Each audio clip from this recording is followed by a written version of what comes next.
வணக்கம், welcome to Shanu சமையல். இந்த வீடியோவில் மேகியை வச்சு ஒரு சூப்பரான டிஃப்ரெண்ட்டான ஆம்லெட் எப்படி பண்ணுறதுன்னு பார்க்கலாம்.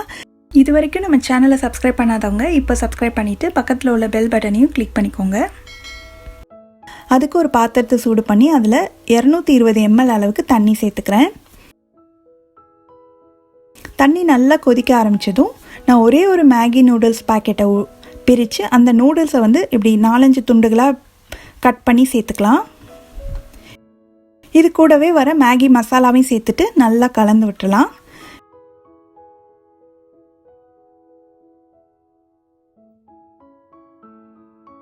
மிதமான தீயில ஒரு 3 நிமிஷம் இருக்கணும். அந்த தண்ணியெல்லாம் நல்லா வற்றி இந்த மேகியும் நல்லா வெந்து வரட்டும்.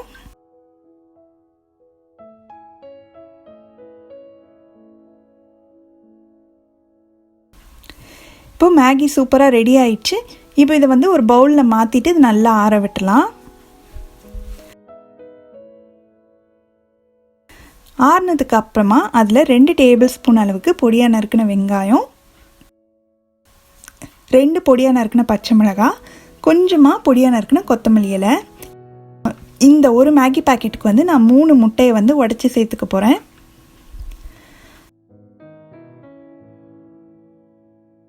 அப்புறம் நம்ம சேர்த்து இந்த வெங்காயம், பச்சை மிளகாய், இந்த முட்டைக்கு தகுந்த மாதிரி கொஞ்சமாக மட்டும் உப்பு சேர்த்துட்டு இது நல்லா கலந்து விட்டுலாம்.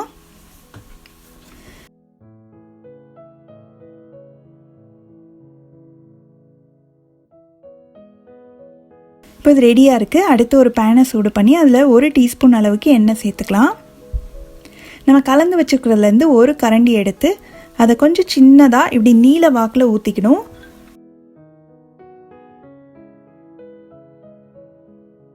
இதே மாதிரி இந்த பேன் பெருசாக இருக்கிறதுனால நான் இன்னொன்றும் பக்கத்துலேயே ஊற்றிக்க போகிறேன்.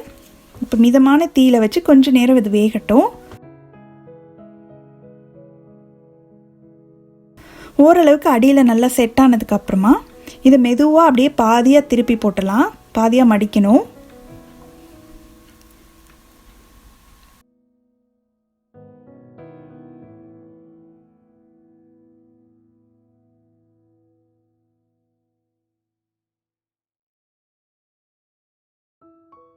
பாதியாக மடிச்சுட்டு இது மறுபடியும் அந்த பக்கமும் கொஞ்சம் திருப்பி போட்டு அப்புறம் சைடில் இது எல்லாமே நல்லா வேகிற வரைக்கும் இருக்கட்டும். ஸ்டவ்வை மிதமான தீயிலேயே வச்சு இதை பொறுமையாக நம்ம குக் பண்ணி எடுக்கணும்.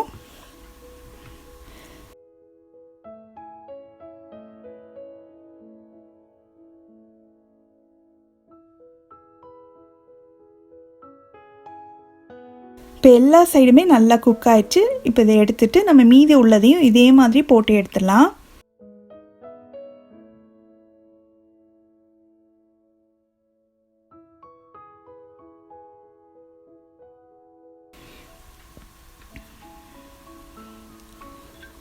ஸோ எல்லாத்தையுமே போட்டு எடுத்தாச்சு. பாருங்கள், சூப்பராக இருக்குது. பார்க்குறதுக்கே ரொம்ப டிஃப்ரெண்ட்டாக எல்லாருக்குமே ரொம்ப ஒரு சாப்பிட்றதுக்கு டெம்ப் பண்ணுற மாதிரி ஒரு ரெசிபி இது. இது சூடாக அப்படியே ஒரு டொமேட்டோ சாஸோடு சர்வ் பண்ணுறதுக்கு ரொம்ப ரொம்ப நல்லாயிருக்கும்.